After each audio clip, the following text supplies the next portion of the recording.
الحمدللہ رب العالمین والصلاة والسلام علی سید المرسلین اما بعد فاعوذ باللہ من الشیطان الرجیم بسم اللہ الرحمن الرحیم پڑھیے الصلاة والسلام علیک یا رسول اللہ وعلی آلک واصحابک یا حبیب اللہ الصلاة والسلام علیک یا نبی اللہ وعلی آلک واصحابک یا نور اللہ۔ درود پاک کے بے شمار فضائل و برکات ہیں۔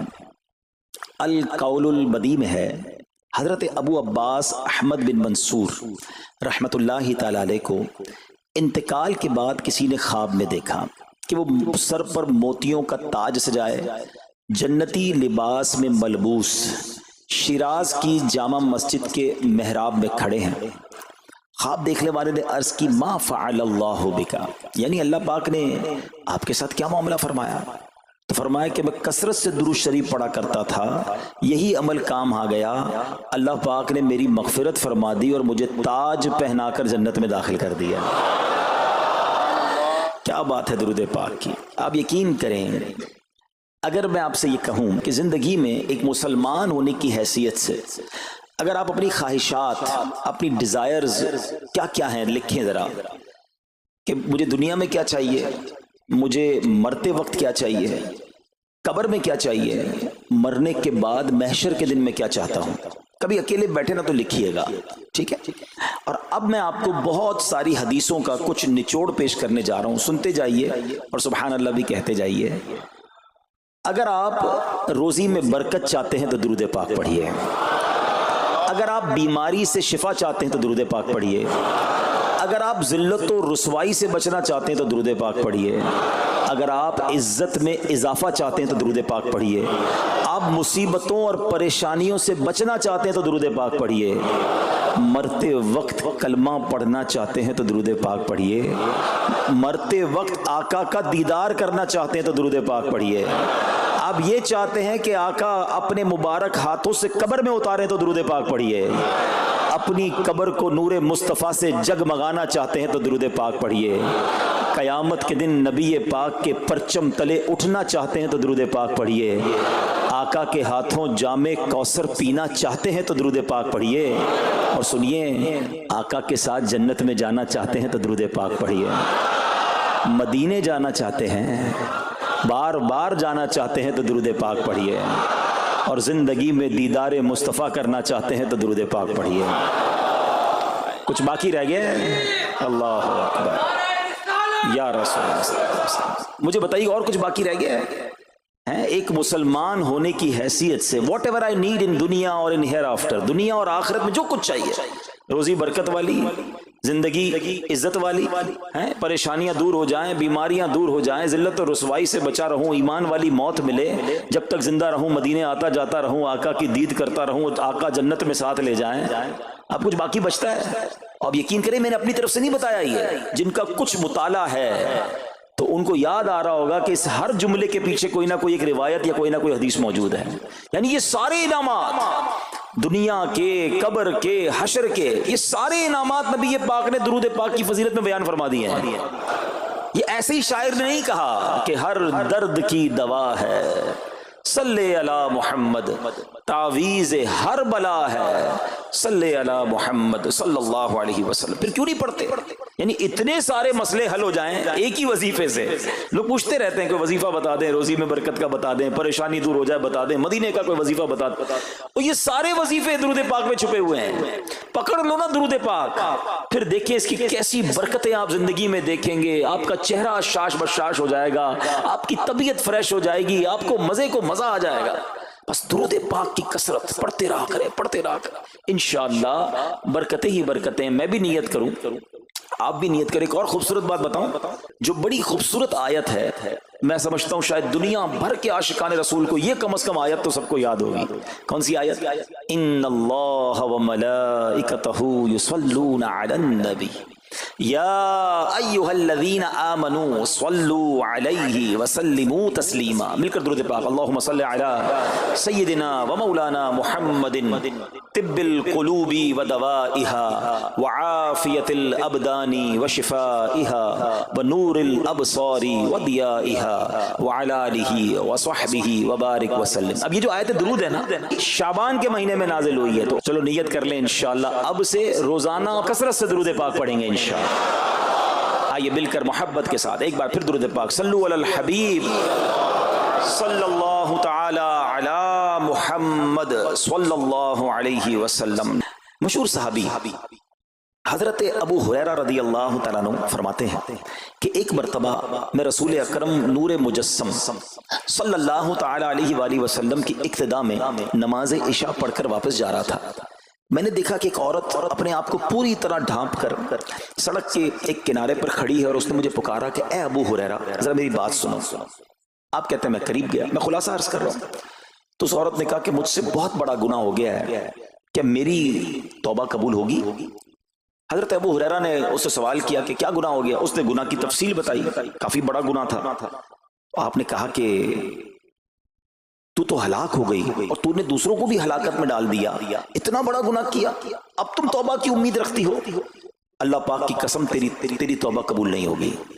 جب آپ نے یہ کہا تو وہ عورت خوف خدا سے کانپنے لگی اور اتنا زور سے کانپی کہ کانپتے کانپتے وہ بے ہوش ہو گئی.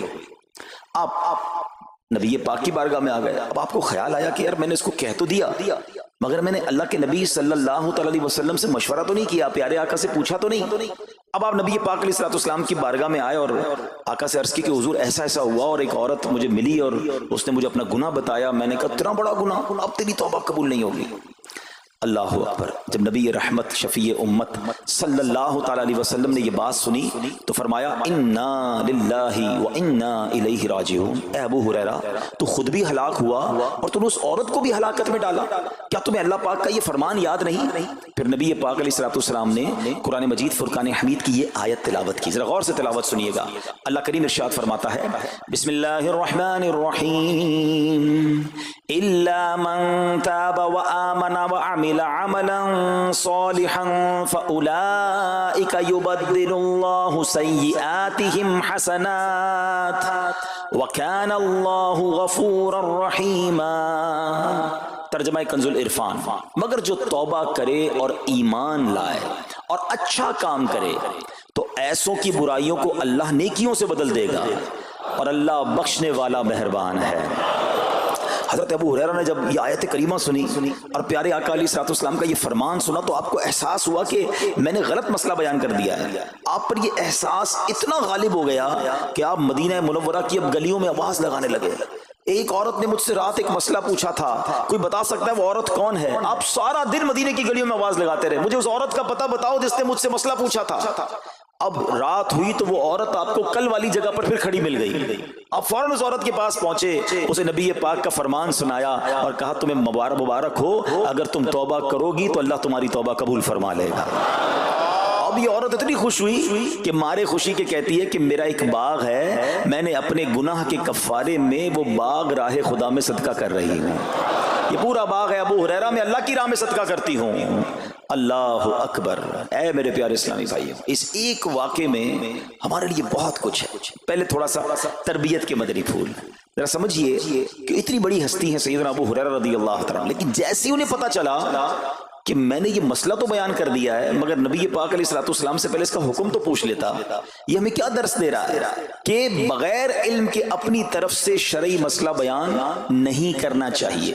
جو بغیر علم کے دینی مسئلے بتاتا ہے وہ خود بھی ہلاک ہوتا ہے اور دوسروں کو بھی ہلاکت میں ڈالتا ہے. ہاں میں بتاتا ہوں نا اس کا مسئلے کا حل کیا ہے، حالانکہ خود کہیں پڑھا نہیں ہوتا.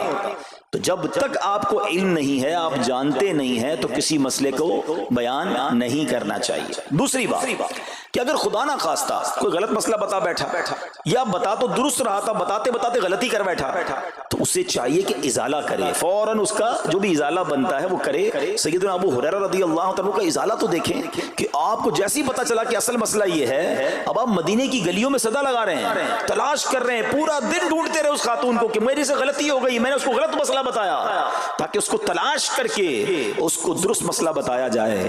اللہ اکبر، صحابہ کرام کی ادائیں بھی کتنی نرالی ہوتی ہیں، اللہ ان کا صدقہ عطا فرما دے۔ اب ہوتا کیا ہے کہ کبھی کوئی غلط مسئلہ بیان ہو گیا، یا بیان میں، مشورے میں، درس میں کوئی غلطی ہو گئی، غلطی پتہ چل جائے، اب شرم آتی ہے کہ کیسے کہوں مجھ سے غلطی ہو گئی ہے، میں تو اتنا بڑا مبلغ بن کے گیا تھا، میں نے تو جناب اتنے پبلک میں بیان کیا تھا، اب میں کیسے بتاؤں کہ جناب میں نے یہ غلط پڑھ دیا یا غلط بیان کر دیا۔ حضرت ابو ہریرہ سب سے زیادہ جن کو حدیثیں یاد ہے، مگر سچ بتائیں، بات سمجھنے والی پتہ کیا ہے، جو لوگ یہ سمجھتے ہیں نا کہ یار غلطی ماننے سے عزت کم ہو جاتی ہے، سچ بتاؤ آج 1450 سال بعد حضرت ابو ہریرہ کا یہ واقعہ سن کے ہمارے دلوں میں ان کی عزت کم ہو رہی ہے، بڑھ رہی ہے؟ Simple is that. غلطی ماننے سے انسان جو ہے وہ نیچا نہیں ہوتا۔ اللہ میرے پیر و مرشد کو سلامت رکھے، جن کی برکت سے لاکھوں علماء بن گئے ہیں، مگر آپ اپنے مدنی مذاکرے میں اپنے ساتھ علماء کرام، مفتیان کرام کو بٹھاتے ہیں، اور اگر کوئی توجہ دلاتا ہے تو لائیو چینل پر آپ فرماتے ہیں کہ یہ مسئلہ یوں نہیں یوں ہے، کوئی عزت کم نہیں ہوتی جناب۔ تو سبحان اللہ، دو باتیں سیکھنے کو ملی کہ پہلے بتانا ہی نہیں ہے، اگر نہیں آتا تو اپنی بڑائی مارنے کے لیے بندہ کہتے مجھے نہیں معلوم، واللہ عالم میں نہیں جانتا، اور اگر آپ کو لگتا ہے میں صحیح بتا رہا ہوں اور پھر بعد میں کوئی توجہ دلا دے کہ آپ نے غلطی کی ہے، تو پھر اس کو بالکل مانے بھی اور اس کا ازالہ کریں۔ اچھا، اب علماء کرام نے بڑے پیارے طریقے بتائے۔ پہلے تو ظاہر یہ تھا کہ بھئی پبلک میں بیان کیا تو پبلک میں جا کر یا گلیوں میں جا کر آپ نے اعلان کیا، اب تو سوشل میڈیا کا زمانہ ہے، کوئی ویڈیو بنا کے ڈال رہے ہوتے ہیں، انسٹاگرام تو ٹویٹر تو پتہ نہیں کیا کیا چیزیں، موبائل فون، فیس بک، یوٹیوب، تو اب غلط غلط مسئلے لوگ شیئر کر رہے ہیں۔ ایک یہ بڑا مسئلہ پتہ کیا ہو گیا، ہمارے موبائل پہ جیسے ہی کوئی ویڈیو کلپ آیا، کسی کا بھی آیا، یا کوئی پوسٹ آ گئی، کوئی فضیلت ہی آ گئی، نہ چیک کرنا ہے نہ کچھ کرنا ہے، اس کو فوراً فارورڈ کر دینا ہے۔ حالانکہ اس میں بعض اوقات غلط مسئلے ہوتے ہیں، بعض اوقات غلط حدیثیں ہوتی ہیں، ہمیں پتہ ہی نہیں ہوتا، ہم سمجھتے ہیں آگے شیئر کر دیں۔ اچھا، شیئر کرنے والوں کا بھی بڑا مسئلہ ہے، اگر کوئی وظیفہ، کوئی نفل، کوئی بھی چیز ہے، خود پڑھنی نہیں ہے، آگے 100 لوگوں کو بھیج دینی ہے، پہلے خود تو پڑھو۔ اچھا، خود بھی پڑھنے سے پہلے کہاں چیک کروایا؟ تو پلیز یہ شریعت کے معاملات ہیں، اس میں بڑی غلطی ہو سکتی ہے۔ تو اگر آپ کو کوئی بھی چیز شیئر کرنی ہے تو بیسٹ آپشن یہ ہے کہ دعوت اسلامی .net، یہ دعوت اسلامی کی ویب سائٹ ہے، اس پر ایک گیلری کا آپشن ہے، آپ وہاں جائیے، وہ مفتیان کرام سے چیک ہوئی پوسٹیں پڑی ہوئی ہیں، آپ وہاں سے پوسٹ اٹھائیں، اس کو شیئر کر دیں، بنداز کریں، کوئی ٹینشن نہیں ہے، کیونکہ وہ علماء نے چیک کی ہوئی ہے۔ مگر ہر آنے والی پوسٹ، ہر آنے والی ویڈیو کو آگے بڑھا دینا، تو مشورہ یہی ہے کہ یہ بڑا سخت معاملہ ہے، کیونکہ یاد رکھیے قرآن مجید فرقان حمید میں اللہ تعالیٰ ارشاد فرماتا ہے وَمَنْ أَظْلَمُ مِمَّنِ افْتَرَىٰ عَلَى اللَّهِ كَذِبًا، اور اس سے بڑھ کر ظالم کون جو اللہ پر جھوٹ باندھے۔ اچھا، اس کے بارے میں علماء فرماتے ہیں کہ اللہ پر جھوٹ باندھنے والا سب سے بڑا ظالم ہے۔ جب ہم کسی کو دینی مسئلہ بتاتے تو اس کا مطلب کیا ہوتا ہے کہ اللہ نے فرمایا یا اللہ کے حبیب علیہ السلام نے فرمایا، اس کا مطلب اگر ایسا نہیں ہے تو یہ اللہ پر جھوٹ باندھنا ہو گیا نا۔ ہم نے تو کہا مجھے تو پتہ نہیں تھا، کسی نے پوسٹ بھیجی تھی، کسی نے بتایا تھا، اچھا میں نے کہیں سنا تھا۔ اب کئی لوگوں کی تو عادت پتہ کیا ہے، ان کے ساتھ بیٹھو نا تھوڑی دیر، تھوڑی دیر بعد کہیں گے اللہ یہ فرماتا ہے، اللہ نے قرآن میں یہ فرمایا، پوچھو کدھر فرمایا، بولا یہ نہیں پتا، اللہ قرآن میں یہ کہتا ہے۔ کہاں کہتا ہے بتاؤ نا، آیت دکھاؤ، اللہ نے فرمایا یہ کرنا چاہیے، کہاں فرمایا؟ اپنی طرف سے۔ اچھا، کیونکہ کہیں سنا تھا، کہیں دوستوں کی محفل میں آدھی بات یاد تھی، ارے ڈرنا چاہیے کہ میں کیسے کہہ دوں کہ اللہ نے فرمایا، میں کیسے کہہ دوں نبی پاک علیہ السلام نے فرمایا، جب یاد نہیں، پڑھا نہیں۔ امیر اہل سنت کی آپ نے احتیاط دیکھی ہے، آپ حدیث کی کتاب منگاتے ہیں کہ پورا دیکھ کر پڑھتے ہیں، مگر یہاں تو اپنی مرضی سے چل رہا ہے معاملہ۔ خدا کے واسطے ہم سمجھ رہے ثواب کما رہے ہیں، اور ایسا نہ ہو کہ گناہ جاریہ والے کام ہو رہے ہوں۔ تو میں نے آپ کو آسان حل بتا دیا کہ دعوت اسلامی کے جو آفیشیل سوشل میڈیا کے پیجز ہیں، اگر آپ کو شوق ہے تو وہاں سے کوئی پوسٹ اٹھا لیں، وہاں سے کوئی چیز اٹھائیں اور اس کو شیئر کریں۔ باقی خدا را ان کاموں کو اپنی مرضی سے آگے نہ کریں، کہیں ہم گناہ گار نہ ہو۔ تو ایک بات تو ہمیں اس پورے واقعے سے سیدنا ابو ہریرہ رضی اللہ تعالیٰ کو جو انداز، آپ کی عاجزی، آپ کا ازالہ کرنا، آپ کا اس عورت کو تلاش کرنا، یہ سکھا رہا ہے کہ مسئلہ غلط بیان کرنا کتنا بڑا مسئلہ ہے۔ اللہ کرے کہ ہم اس کو سمجھیں۔ اب دوسری خوبصورت بات، آئے ہائے، عورت کا گناہ ہے، بڑا گناہ ہے، مگر نبی پاک نے جو آیت بیان فرما دی اور جو اس تک پیغام پہنچایا کہ توبہ کر لو، میرا رب توبہ قبول فرما لے گا۔ آئے ہائے میرے پیارے اسلامی بھائیو، کتنا ہی بڑا گناہ کیوں نہ ہو جائے، اللہ سے مایوس نہیں ہونا ہے، اس کی رحمت سے مایوس نہیں ہونا ہے، کیونکہ میرے آقا مدینے والے مصطفیٰ صلی اللہ تعالی علیہ وسلم فرماتے ہیں التائب من الذنب کمن لا ذنب لہ، گناہوں سے توبہ کرنے والا ایسا ہے جیسا اس نے گناہ کیا ہی نہیں ہے۔ ختم, null and void, deleted. یہ اتنی بڑی اللہ کی رحمت ہے کہ بس سچی توبہ ہو جائے نا, اللہ اس کو سارے اس کے گناہ معاف فرما دیتا ہے. حضرت عبداللہ ابن عبید رحمت اللہ تعالی سے روایت ہے, فرماتے ہیں کہ اللہ پاک کے نبی اور ہم سب انسانوں کے والد محترم حضرت آدم علیہ السلام نے اللہ پاک کی بارگاہ میں عرض کی, اے رب عز و جل, تو نے شیطان کو میرا دشمن بنایا ہے لیکن میری اولاد اس کا مقابلہ کرنے کی طاقت نہیں رکھتی. تو اللہ پاک نے فرمایا, اے آدم, آپ کی اولاد میں قیامت تک جو بھی انسان پیدا ہوگا میں اس کے ساتھ ایک محافظ فرشتہ مقرر فرما دوں گا جو انسان کے لیے شیطان کی جو چال ہے اس سے اس کی حفاظت کرے گا. حضرت آدم علیہ السلام نے عرض کی, مولا مزید کرم فرما. اللہ پاک نے فرمایا, اے آدم, آپ کی اولاد کو ایک نیکی کا اجر 10 گنا ملے گا. نیکی ایک کریں گے, اجر ملٹیپلائی بائی 10 ہو جائے گا. اور پھر اللہ نے فرمایا اس پہ مزید بڑھاؤں گا, جبکہ گناہ کوئی ایک کرے گا تو اس کے نامہ اعمال میں ایک ہی گناہ لکھا جائے گا. اللہ کی شان دیکھو, ایک نیکی اجر 10 گنا, گناہ ایک لکھا بھی ایک جائے گا. حضرت آدم علیہ السلام نے عرض کی, مولا اور کرم کر دے. دیکھو شروع سے ہم پر مہربانیاں ہیں. حضرت آدم علیہ السلام بھی اپنی اولاد کے لیے اللہ کی بارگاہ میں عرض کر رہے ہیں. اللہ پاک نے فرمایا, اے آدم, جب تک روح انسان کے بدن میں رہے گی میں اس کی توبہ قبول کرتا رہوں گا. جب تک زندہ ہے نا, جب تک توبہ کر لے اس کی توبہ قبول ہو جائے گی. اللہ اکبر, کتنا کریم ہمارا مولا ہے, ہمارا پروردگار کیسا رحیم ہے. جب بھی گناہ ہو جائیں فوراً اللہ کی بارگاہ میں حاضر ہو جایا کرو, اپنی غلطی کا اقرار کر کے شرمندہ ہو جایا کریں. انشاءاللہ کریم توبہ قبول ہوگی اور گناہوں کی میل سے دامن صاف ہو جائے گا. ارے توبہ جب ہو جائے نا اور بندہ سچی توبہ کر لے, دیکھو اللہ کیسا کریم ہے, کیسا کرم کرتا ہے. ایک بزرگ کے بارے میں آتا ہے, حبیب عجمی رحمت اللہ تعالی, ان کا نام تھا. ابھی بہت بڑے آپ اللہ کے ولی گزرے ہیں, بصرہ کے رہنے والے تھے, مگر توبہ سے پہلے آپ کی زندگی بڑی عجیب تھی. آپ بڑے امیر آدمی تھے, لوگوں کو قرضہ دیا کرتے تھے مگر سود پر قرضہ دیا کرتے تھے, سود لیا کرتے تھے. حال ایسا تھا کہ جب کسی سے سود لینے جاتے تھے یا قرضہ لینے جاتے تھے, وہ پیسہ نہ دیتا, لیٹ ہو جاتا تو اس سے جرمانہ وصول کر لیا کرتے تھے. ایک مرتبہ ایک مقروض کے دروازے پر گئے, وہ مقروض تو گھر پہ نہیں تھا, اس کی بیوی تھی. تو کہا میرا شوہر تو آج گھر پر نہیں ہے, نہ ہی میرے پاس رقم ہے کہ آپ کو دوں. آپ نے کہا مجھے تو چاہیے, کچھ نہ کچھ تو جرمانہ دینا ہوگا. تو اس نے کہا ہم نے ایک بکری ذبح کی ہے, گوشت تو سارا بانٹ دیا, کھا لیا, اس کا سر موجود ہے. آپ نے کہا یہی دے دو. سود میں پیسے نہیں ملے تو بکری کا سر لے آئے. اچھا, اب جب بکری کا سر لے کر آئے تو اپنی زوجہ کو کہا کہ پکاؤ اس کو. تو زوجہ بولی گھر میں نہ لکڑیاں ہیں نہ دوسرا راشن ہے. چنانچہ اب لکڑیاں اور دوسرا راشن وغیرہ بھی دیگر مقروضوں کے گھر گئے اور وہاں سے سود میں کسی سے لکڑیاں پکڑ لی, کسی سے دوسرا راشن مسالہ وغیرہ چیزیں پکڑ لی, وہ بھی لے آئے. چلو پکاؤ. اب زوجہ نے ہانڈی بنائی, ابھی کھانا تیار ہو رہا تھا کہ اتنے میں ایک بھکاری آ گیا. حضرت حبیب عجمی نے اس وقت تو توبہ نہیں کی تھی, اس بھکاری کو بھی باتیں سنا کر نکال دیا, گھر سے نکال دیا.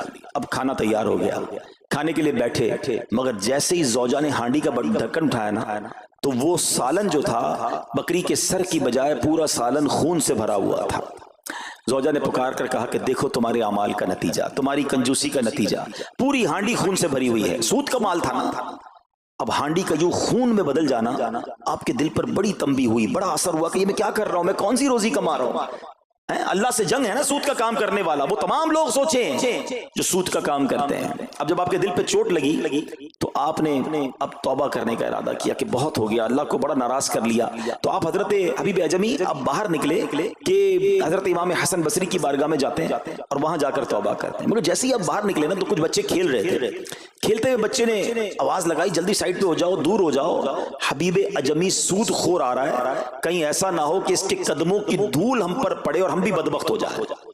پھر دل پر چوٹ لگی کہ یار بچہ مجھ سے نفرت کرتا ہے, ایسا کام کرتا ہوں میں, اللہ بھی ناراض, اللہ کے بندے بھی ناراض, اور دل پر چوٹ لگی. حضرت حسن بصری رحمت اللہ تعالی کی خدمت میں گئے, بڑی سچی توبہ کی, اللہ کو راضی کرنے کے لیے پکی نیت کی. ابھی توبہ کی ہے, کوئی بڑی نیکیاں نہیں کر لی. واپس آ رہے ہیں, جیسے واپس آ رہے ہیں تو دیکھا کہ وہی بچے کھیل رہے ہیں.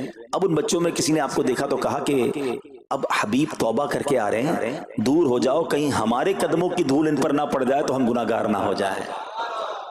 تھوڑی دیر پہلے یہ بچے کہہ رہے ہیں کہ دور ہو جاؤ, ان کی دھول پڑ گئی تو ہم بدبخت ہو جائیں گے, سود خور جا رہا. ارے ابھی توبہ کی ہے, اور اللہ نے اپنے بندوں اور مخلوق کے دل میں کیسی محبت ڈال دی کہ بچے کہہ رہے ہیں دور ہو جاؤ، ہمارے قدموں کی دھول حضرت حبیب پر نہ پڑ جائے، ہم گناہگار نہ ہو جائیں۔ اب جناب بڑا دل پہ اور اثر ہوا کہ مالک تیری قدرت، ابھی تو توبہ کی ہے اور میری نیک نامی کا اعلان تو نے اپنی مخلوق سے کروا دیا، سب کے حقوق ادا کیے، سودی لین دین تھا سب ختم کیا، اللہ پاک کی عبادت میں مصروف ہو گئے، اللہ نے ولایت کا سرتاج بنا دیا، اپنا ولی بنا دیا۔ اے میرے پیارے اسلامی بھائیوں، یہ ہے توبہ۔ اللہ اکبر۔ اے میرے پیارے اسلامی بھائیوں، پتہ یہ چلا کہ عزت دوبارہ مل جاتی ہے، شرط صرف ایک ہے کہ آدمی صحیح راستہ اختیار کر لے۔ اولیاء کرام کی سیرت پڑھ کر دیکھیں، ہزاروں اولیاء کرام ایسے ہیں جو توبہ سے پہلے گناہوں میں مشغول تھے، معاشرے میں انہیں بری نگاہ سے دیکھا جاتا تھا، لوگ ان سے نفرت کیا کرتے تھے، مگر جب اللہ کی طرف آ گئے تو کیا کمال ہوا کہ اب جناب لوگوں کے دلوں میں تو دلوں میں، جانوروں کے دلوں میں بھی اللہ نے اپنی مخلوق کے دلوں میں ان کی عزت ڈال دی، کیونکہ عزت کس کے پاس ہے؟ رب کے پاس ہے۔ دلوں کا اختیار کس کے پاس ہے؟ وہ رب کے پاس ہے۔ آسمان ولایت کا ایک اور چمکتا ستارہ حضرت فضیل بن عیاض رحمت اللہ تعالی علیہ توبہ سے پہلے ڈاکو تھے۔ جی ہاں، آپ کتنا بڑا نام ہے ولیوں میں، مگر آپ ایک ڈاکو تھے، اور یہ کوئی کہانی نہیں، واقعی حقیقت ہے کہ رات کو جب بچہ سوتا نہیں تھا تو مائیں کہا کرتی تھیں بیٹا سو جاؤ ورنہ فضیل ڈاکو آ جائے گا۔ جس راستے پر آپ ہوتے تھے لوگ ڈر کے مارے اس راستے سے نہیں گزرتے تھے، مگر جب آپ نے توبہ کی، جن کا مال لوٹا تھا واپس کیا اور سارے حقوق ادا کیے، نیک کاموں میں مصروف ہو گئے، اللہ کی عبادت میں لگ گئے، حضرت فضیل بن عیاض نے وہ وقت بھی دیکھا کہ وقت کا بادشاہ کے دروازے پر کھڑا تھا اور انتہائی عاجزی سے عرض کر رہا ہے کہ حضور ملاقات کا وقت عطا فرما دیجئے۔ اللہ کی راہ پہ جو چل پڑے، سچی توبہ کر لے، اللہ پھر کیسی عزت عطا فرماتا ہے۔ حضرت بشر حافی کا واقعہ آپ کو یاد ہوگا، آپ توبہ سے پہلے شرابی تھے، شراب کے نشے میں دھت رہا کرتے تھے۔ بڑا خوبصورت واقعہ ہے کہ اللہ کے نام کی جب آپ نے تعظیم کی اور آپ کو یہ پیغام ملا کہ اے بشر تم نے ہمارے نام کو بلند کیا، ہم تمہارے نام کو بلند کریں گے، آپ نے توبہ کی، عبادت میں لگ گئے۔ اللہ تعالیٰ کی معرفت کا عالم یہ تھا کہ آپ ننگے پیر رہا کرتے تھے۔ حافی کہتے ننگے پیر رہنے والوں کو، اب جب آپ ننگے پیر گلیوں میں گھوما کرتے تو اس شہر کے جانور راستے پر نجاست نہیں کرتے تھے۔ کیوں نہیں کرتے تھے؟ کہ حضرت بشر ننگے پاؤں رہتے ہیں، کہیں ان کے پیر گندے نہ ہو جائیں۔ ارے وہ شخص جو توبہ سے پہلے شرابی ہے، اب جانور بھی ادب کر رہے ہیں، بلکہ عالم یہ تھا کہ ایک چرواہے کے ایک جانور نے راستے پر گندگی کر دی تو اس نے کہا ہو نہ ہو لگتا ہے حضرت بشر کا انتقال ہو گیا ہے۔ جب معلوم کیا تو پتا چلا کہ ہاں حضرت بشر حافی کا انتقال ہو گیا۔ اللہ اکبر، گویا اللہ نے جانوروں کے دلوں کے اندر بھی ان کی عزت ڈال دی، کیونکہ انہوں نے رب کی بارگاہ میں سر جھکایا، انہوں نے دنیا والوں کی پرواہ نہ کی، انہوں نے رب کو راضی کرنے کی فکر کی۔ تو اے میرے پیارے اسلامی بھائیوں، یہ خیال دل سے نکال دو کہ جناب عزت پیسے سے ملتی ہے، عزت شہرت سے ملتی ہے، جناب سوٹ بوٹ ہو، ذرا اچھے کپڑے پہنوں، اچھی جناب لگژری گاڑی سے اتروں گا تب عزت ملے گی، ارے جناب مہنگا موبائل ہاتھ میں ہوگا تب عزت ملے گی، عالی شان کوٹھیوں میں رہوں گا تب عزت ملے گی۔ یہ بھول ہے تمہاری۔ آؤ قرآن کیا کہتا ہے، عزت کہاں سے ملے گی، عزت کس کو ملتی ہے؟ اللہ قرآن میں فرماتا ہے من کان یرید العزت فللہ العزت جمیعا۔ اللہ کہتا ہے، قرآن فرماتا ہے جو عزت کا طلبگار ہو تو ساری عزت اللہ ہی کے پاس ہے، ساری عزت اللہ کے پاس ہے۔